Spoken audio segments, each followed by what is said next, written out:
প্রতিদিন গীতাপাঠ শুনলে মন শান্ত হয়, জীবনে সঠিক পথ দেখাতে সাহায্য করে। দুঃখ, ভয়, রাগ দূর হয়, আত্মবিশ্বাস বৃদ্ধি পায়।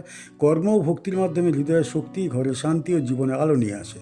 তাই প্রতিদিন আমাদের চ্যানেল থেকে 2টি শ্লোক সহ একটি পাঠ শুনুন।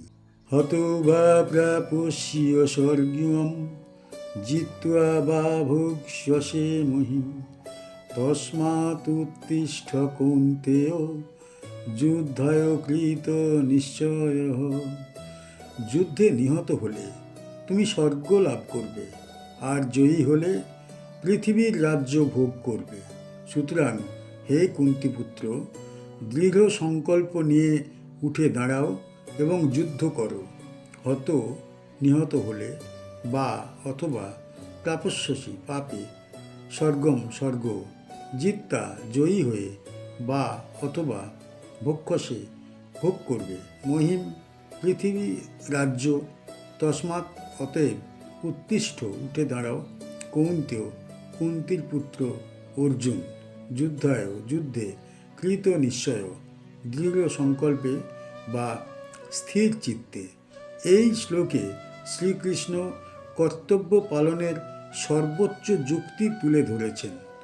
জয় বা মৃত্যু দুটোই মহৎ যদি কর্ম ধর্মসঙ্গত হয়। শ্রীকৃষ্ণ অর্জুনকে বলছেন, যদি ন্যায়ের জন্যে লড়াই করতে গিয়ে তুমি নিহত হও, তবে তোমার স্থান হবে স্বর্গে।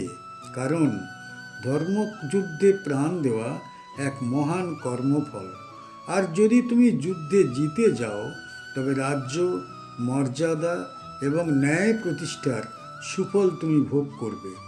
এখানে কৃষ্ণ জোর দিয়ে বোঝাচ্ছেন, যোদ্ধার জন্য পিছিয়ে যাওয়া কোনো বিকল্প নয়, জয় পরাজয় নয়, কর্তব্য পালনই প্রকৃত লক্ষ্য।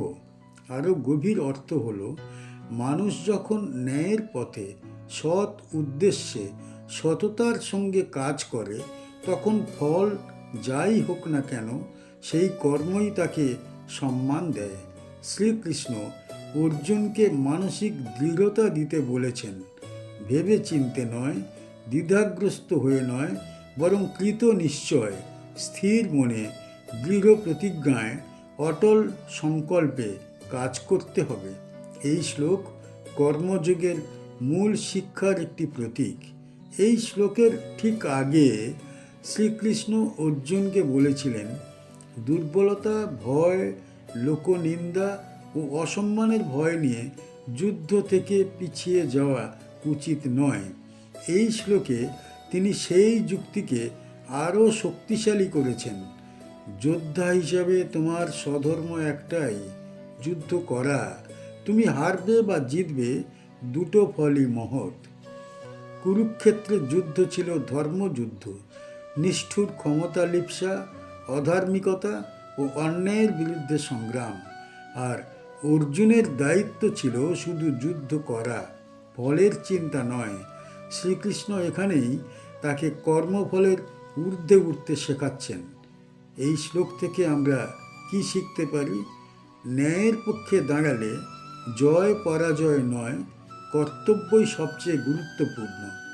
ফল নিয়ে চিন্তা না করে সঠিক কাজ করতে হবে। যা করতে হবে সেটি দৃঢ় প্রতিজ্ঞায় করা উচিত। দ্বিধা ও ভয় সাফল্যের সবচেয়ে বড় বাধা।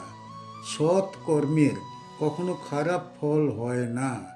ফল খারাপ হলেও সেই কর্ম আত্মাকে উন্নত করে। জীবনের যুদ্ধগুলোতে শুধু উঠে দাঁড়ানোই বড় শক্তি। স্থির মনে শুরু করলে পথ পরিষ্কার হয়।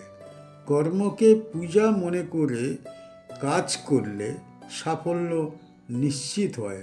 নিজের কর্তব্যকে সম্মানের সঙ্গে গ্রহণ করা উচিত। সুখ দুঃখে সমে কৃত্বা লাভ অলাভ জয় জয় তত যুদ্ধায় যুজ্যস্ব নৈবম পাপম অবাপ্স্যসি। সুখ দুঃখ, লাভ ক্ষতি, জয় পরাজয় সবকে সমদৃষ্টিতে দেখে তুমি যুদ্ধ করো। এইভাবে কর্তব্য পালন করলে কোনো পাপ তোমাকে স্পর্শ করবে না। সুখে এবং দুঃখে সমকৃত্যা সমদৃষ্টিতে দেখে লাভ অলাভ জয় অজৌ জয় পরাজয় তখন যুদ্ধে যুদ্ধস্ব যুদ্ধ করো না এবং এইভাবে পাপ অবাপসি পাবে। এই শ্লোকটিতে শ্রীকৃষ্ণ কর্মযোগের অন্যতম মূল শিক্ষা প্রদান করেছেন, সমত্ব বা সমদৃষ্টি। শ্রীকৃষ্ণ অর্জুনকে বলছেন, সুখ এলে অহংকারী হওয়া যাবে না, দুঃখ এলে ভেঙে পড়া যাবে না, লাভ হলে লোভ বাড়ানো যাবে না, ক্ষতি হলে ভয় পাওয়া যাবে না, জয় হলে অহংকার নয়, পরাজয় হলে হতাশা নয়। এই 6টি দ্বৈত মানসিক অবস্থা মানুষের মনে আন্দোলন সৃষ্টি করে। এই পরিবর্তনশীল মানসিকতা মানুষকে কর্তব্য থেকে বিচ্যুত করে। শ্রীকৃষ্ণ বলছেন, যদি তুমি মনকে সমান রাখতে পারো তবে কর্তব্য পালন করা অনেক সহজ হবে, আর তাহলে কোনো পাপ বা দোষ লাগবে না।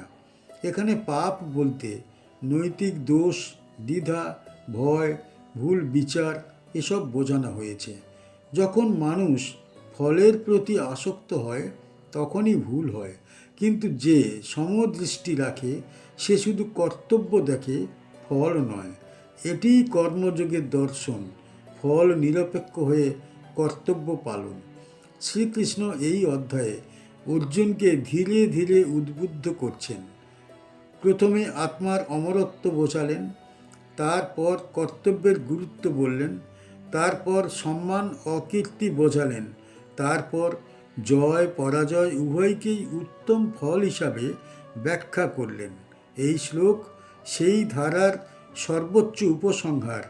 সমদৃষ্টি থাকলে মন পবিত্র হয়। কুরুক্ষেত্রের যুদ্ধ ছিল ন্যায় রক্ষার যুদ্ধ। ন্যায়ের পথে দাঁড়ালে কোনো ফলের চিন্তা নয়, শুধু কর্তব্যই প্রধান। অর্জুনকে শ্রীকৃষ্ণ সেই মন প্রস্তুত করতে বলেছেন। এই শ্লোক থেকে আমরা কি শিখতে পারি? সমদৃষ্টি জীবনকে স্থির করে। সুখ দুঃখ কোনোটাই স্থায়ী নয়, তাই মনকে স্থির রাখা প্রয়োজন। ফল নয়, কর্তব্যই সৎ কর্মের ভিত্তি। ফলের প্রতি আসক্তি মানুষকে ভুল পথে নিয়ে যায়। লাভ ক্ষতি জীবনের অংশ, অতএব এগুলোর উপর ভিত্তি করে সিদ্ধান্ত নেওয়া উচিত নয়। সৎ কাজ করলে পাপের ভয় থাকার দরকার নেই। সৎ উদ্দেশ্য ও সমদৃষ্টি মানুষকে পাপ থেকে দূরে রাখে। জয় পরাজয় কখনো প্রকৃত মাপকাঠি নয়। যে সমান মন নিয়ে কাজ করে সেই প্রকৃত বিজয়ী। মানসিক স্থিরতা যে কোনো যুদ্ধে, এমনকি জীবনের যুদ্ধেও সবচেয়ে বড় শক্তি। আমাদের চ্যানেলের গীতা পাঠ কেমন হয়েছে, ব্যাখ্যা কেমন হয়েছে, আপনার কেমন লেগেছে কমেন্ট বক্সে অবশ্যই জানাবেন, এবং প্রতিনিয়ত গীতা পাঠ শোনার জন্য চ্যানেলটা অবশ্যই সাবস্ক্রাইব করে রাখুন। দেখা হচ্ছে পরের ভিডিওতে।